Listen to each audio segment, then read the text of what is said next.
Morning, everybody. I'm posting this video regarding my recent experience to bridging finance in the hope that it actually helps other people as well. So let me give you a quick background. So the situation was that I bought a couple of plots on auction last week. There are two lots of multiple unit freehold blocks at a combined value of around £1 million. And to do that, I then had a choice of how to buy them. So three choices are available to us most of the time is to buy outright cash. Second choice is to use mortgages if you can hit the timelines and it's mortgageable properties. Third is using bridging finance, or a combination of all three is also open to us. So to do that, I then decided actually I've got 850,000 out of the £1 million, in one way or the other, refinancing of existing properties and some money in the bank, in the business bank. So I was chasing £150,000 to complete the deal. To do that, I then asked one of my brokers to have a look at a bridging option. And as usual, I always look for free quotes for anything, whether it's a contractor request or for some works that we're having to get done in some houses, or in this case, bridging finance. So it's always helpful for you to think in terms of frees. So get free quotes. So here we had free quotes from free bridging agents to source. And when they came back, they weren't, in itself terrible. I think the interest rate, we managed to find a few options, and the average one we found was 0.6% per month, which is not crazy money when you think about what they're offering.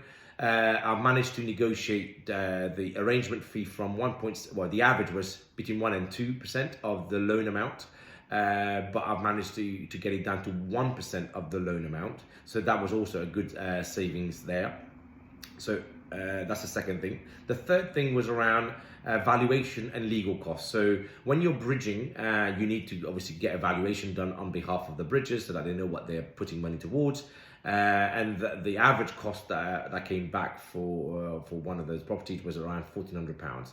And then the last cost that you have to bear in mind is the legal cost of the bridging finance. So we have to pay that as well. So not only do we have to pay our own legal fees for our own solicitors, but we have to pay their legal fees and their solicitors as well. And that's the average cost was around £1,800. So there was four costs there that I got as I went down the process of looking at how to finance the last 150,000. I got more comfortable with it. So then, on average, it was looking at around £9,000 of payments of cost really over 6 months period. So we then decided to proceed with one of them, and I chose the one that had more ties with FCA regulations than others. And it's a good time to pause to ask the question to yourselves here. Did you know that most bridging finance companies are not FCA governed, or they have to adhere by FCA rules? That's a key thing, because ultimately, if they're not FCA regulated, their practices may be less than preferable, I would say. So it's worth considering when you are, and if you are considering bridging finance, have a look at some of them that are, in my case, I've chosen one that has got a banking arm as well as a bridging arm. So whilst the bridging arm is still not FCA regulated, but their banking arm is. And from a media perspective, if they got some bad press, it's not something that they, as a group, they would want to have. So it's about de-risking which supplier you end up using. So we chose the one with the most FCA tie, and we ran with them. So the next stage was to get a quote on their valuation. And while I was happy with the arrangement and the interest rate, we got a quote from the valuations, from the valuation and the valuers, which are third-party people that the bridging company use, and that was shockingly expensive. I mean, I was expecting around 1,400, what the initial thought was, but the average that they came back was around £2,500, and we found one at £2,200. The challenge was, not only the price, but also the timelines. So I managed to negotiate 6 weeks completion at the auctions. The average is 4 weeks. But here, these surveyors were asking at least 3 weeks before they get out there, and then another 2 weeks to write the report, which, quite frankly, is unacceptable, because then you run out of time for the bridging finance to underwrite the loan and give you the money in time to pay the auctioneers. So not only was it very expensive at 2.5 grand, was crazy money for a surveyor. And I asked the question, why? Why was that from £1,400 to 2,500? And their answer was, oh, it's a multiple unit freehold block, which technically it is. In this case, it's a house split into 2 flats. But for God's sake, it's a house split into 2 flats. It's just 2 simple flats. You can't be charging 2.5 grand for that. I can understand the other lot is a block of flats with, I think, 6 flats, 2 commercials, etc., and land on the side, and there's a lot more going on. So yeah, 2.5 grand is justified for that. But for this small unit, I just felt it was ridiculous. So it really put me off. So that and the timelines was really something that really then turned me off bridging finance in this case. So what did I do next? I thought, okay, well, it's only 150,000. Can I raise that in other ways? So I got on the phone and I spoke to 2 of my friends and an investor, and actually out of the 3, within 5 minutes, I had £50,000 pledged by one of my really good mates, and we do this, back and forth. We help each other out. So he said to me, "I'll have the £50,000 for free, really, for a couple of months, and then once I finish with it, to give it back to him. And then the last 100,000, I spoke to another friend slash investor, and I offered him £1,000 per month to lend or to bridge me the last £100,000."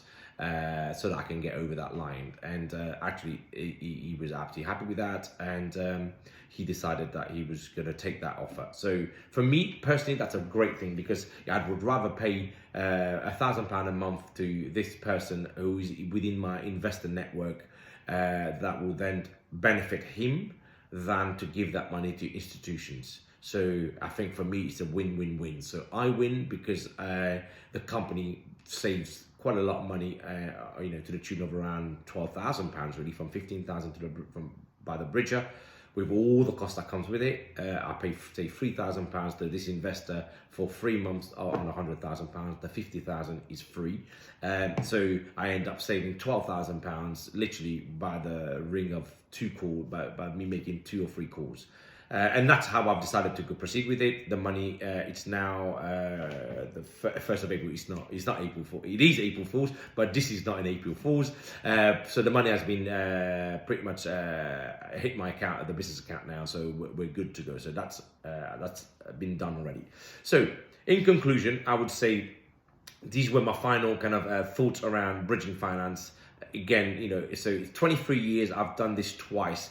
Once, I was a bit annoyed that the bridging company tried to charge me for one day going over the period of time, a whole month worth of interest, which, on hindsight now, 10 years on, I think, yeah, okay, that's their business model. It is about charging you more and more as much as they can. So but that annoyed me for a long time. Then the second time, I had a really good experience, and it worked like clockwork. And then, funny enough, I went back to that same bridging company for this time around. And whilst I like their arrangement fee, we negotiated a good price on the interest. What let them down is their third-party provider around surveys. So because of that, I decided, obviously, now I'm not going to proceed. I'm proceeding with the cash from investors. And then just to finish off, I want to say 3 things around key learnings, or 2 things really. 1, bridging finance is an option. It's an expensive option. It's an option nonetheless, though. If you don't have the money, you've bought things in the auctions, you've got to hit the timelines, you've got to find that money quick, and and ultimately that comes at a cost. So to use it, only use it when you're getting a really below market value asset. The second thing I would say is, I have no doubt in my mind, having done some of that research, that I will end up using a bit more bridging this year as I look to scale, and I'm buying, the aim is to get 15 multi-unit blocks over the next 6 months or so. So to do that, we will really need to scale up our financing routes as well. So hope that helped you. If you've got any questions, please post it below. Let me know what you think about bridging finance yourself. Have you used it? Will you consider doing something like this before or now? And then what are the pitfalls, if you have used it, what are the pitfalls that you've seen? My name is Azid Ganga. I've been investing for the last 23 years. I run a few companies. The main one right now, we're looking at Credit Capital, which is raising finance from investors so that we don't have to bridge and we can share that money across our investors.